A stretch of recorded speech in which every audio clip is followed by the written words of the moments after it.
Good morning, ladies and gentlemen, and welcome back to another edition of Cubs Daily. My name is Steven Ryan. The Cubs may be potentially playing their final game of the 2025 season. We will preview that.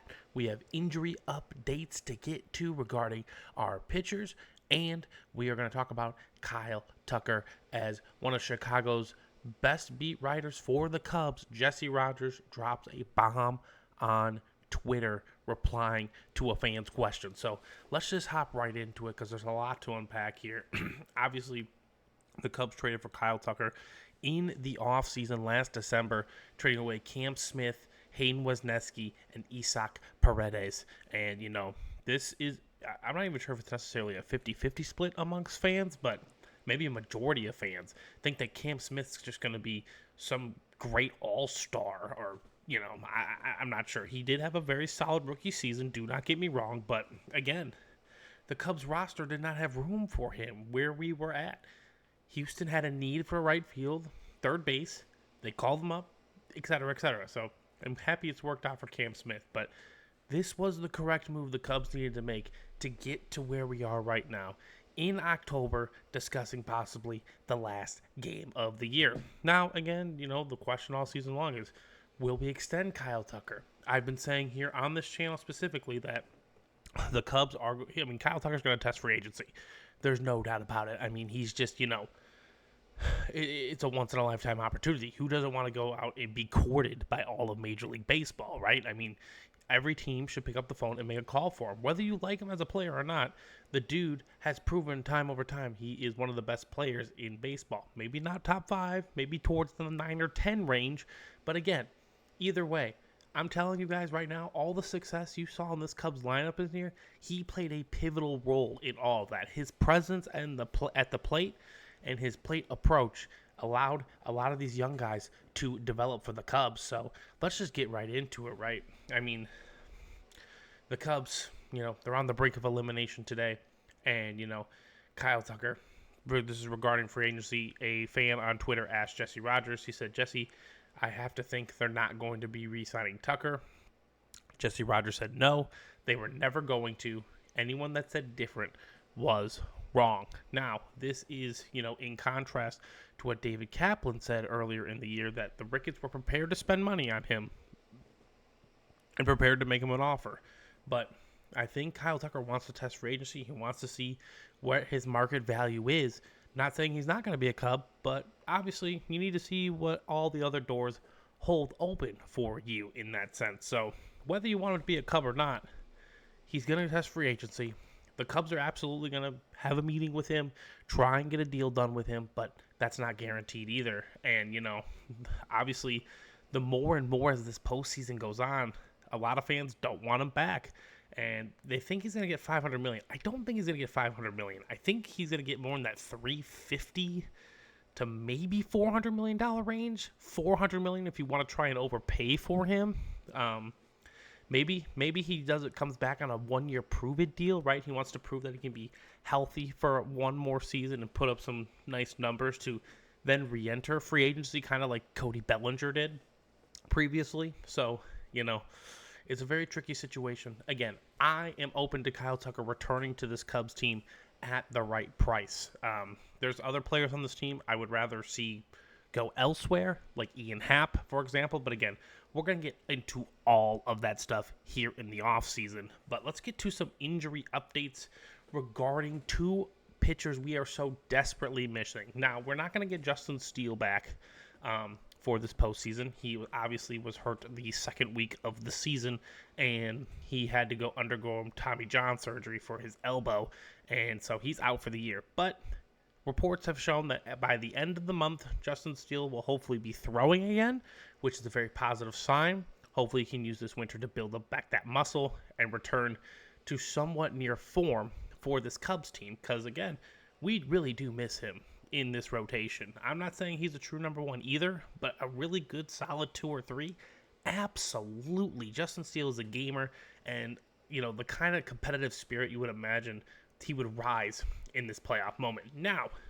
regarding our potential future ace, Cade Horton, he is out for the NLDS with the rib injuries, but he threw off the mound today.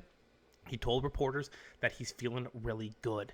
And, if the Cubs can somehow pull off a miracle and come back from a 0-2 deficit to the Brewers, he says he will be ready for the NLCS. That's a really positive, encouraging sign. Obviously, it's slim. It's not likely.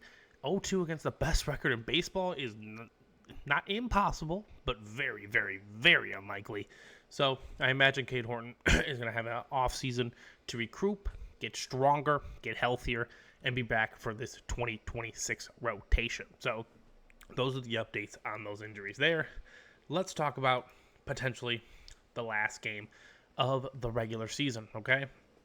So over these 2 games with the Milwaukee Brewers, and even if you want to include the San Diego series, right? Besides that Game 3 win against the Padres, all but 1 run have come from home runs. We have hit 5 solo shots and 1 3-run homer. If we're going to beat the Milwaukee Brewers here in Game 3, we are going to need to manufacture runs in a different variety. There's just no doubt about it. We need to get runners on base, and we need to keep the train rolling. I think it was Barry Larkin on a call a year or 2 ago, but, he said a home run, right? Like, it's a really great thing, but it's also a great rally killer. This Cubs team needs a really good rally later on today at 4:08 Central Time. Jameson Taillon needs to go out there. He needs to deal. The wind is going to be blowing in, and we need to find a way to scrap a victory.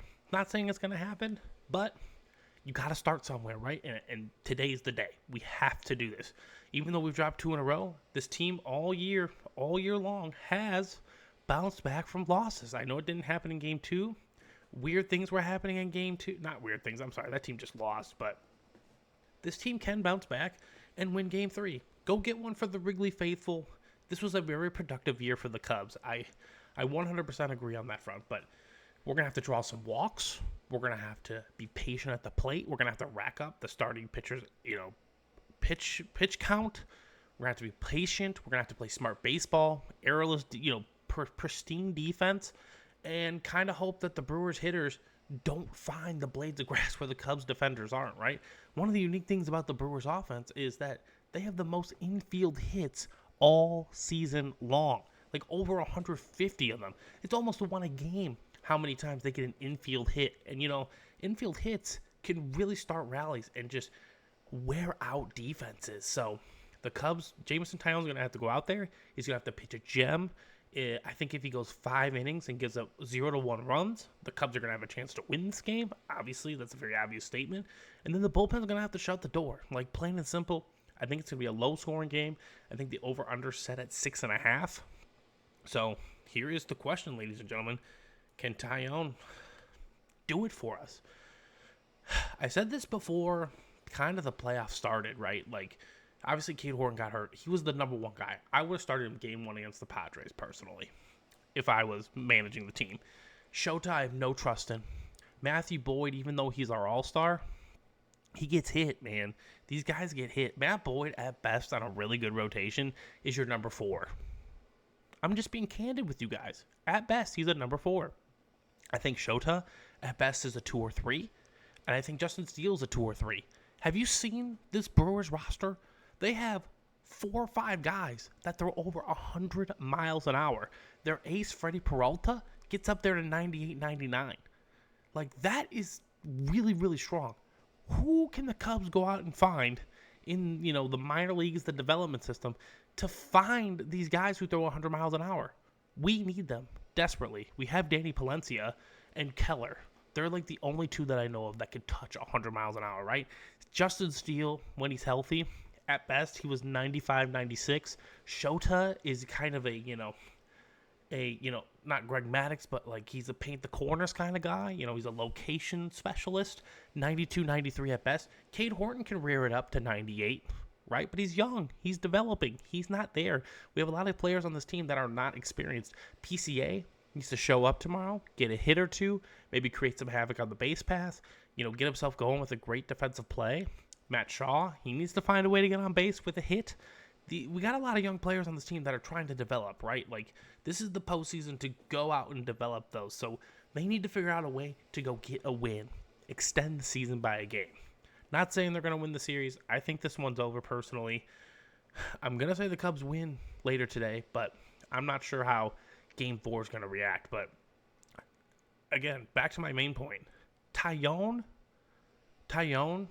would have been my Game 2 starter in this series, personally.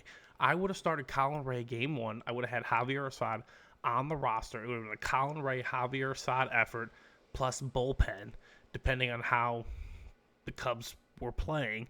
Obviously, the Brewers jumped all over them, kind of eliminated all that stuff. But that's how I would have approached it with that. And then I would have had Jameson Tyone going 2. And then I would have had Matt Boyd going 3. And Shota, if necessary, 4. Imagining he would be necessary. I would have had Shota at home at Wrigley Field, where he has a really, really good record. And, honestly, Shota and the Cubs usually rebound nicely after losses. But again, we're facing the best team in baseball with the best record. Maybe roster-wise, name-wise, to the avid fan, the Brewers are not that. But again, all season long, they have done the darn thing, man. They've taken players, they've retooled them, they've developed them, they've found ways to have them be successful. I mean, the way White Sox fans were talking about Andrew Vaughn middle of June, he's a completely different player. Completely different player. The Cubs need to score first, and then when they score, they need to shut the inning down. They need to allow 0 runs, because every time the Cubs have scored this series, which again is they've only scored 4. They've only scored like 4 runs in the first inning, 1 in Game 1, 3 in Game 2, and then the Brewers answer right back. I don't really care about those home runs in Game 1. Those were just garbage time home runs. The Brewers were pitching to contact at that point. They were trying to get runners out and that kind of thing. So the season's on the line today, ladies and gentlemen. As it's obvious, we're down 0-2.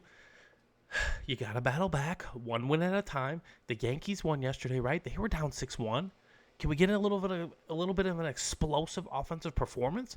13 straight games of 3 runs or less. Pitiful baseball. So, I mean, that's just been kind of the Cubs' way ever since that 9-8 Game 5 win in 2017 against the Nationals, man. It's just been an absolute struggle. So, I'm not sure what's going to have to change. We're going to break that all down once the season does come to an end. But for one more day, we get to enjoy Wrigley Field in all of its majestic glory. So, it's go Cubs go, but things have to change, and this team needs a new approach at the plate. I don't know what's happening. I don't know what's wrong, but someone throw a bunt down. Someone do something to try and save the season for another day. So that's going to do it for today's edition of Cubs Daily. Again, if you guys are enjoying the content, hit that thumbs up button and share down below what you think the Cubs need to do differently to save the season. We'll talk soon.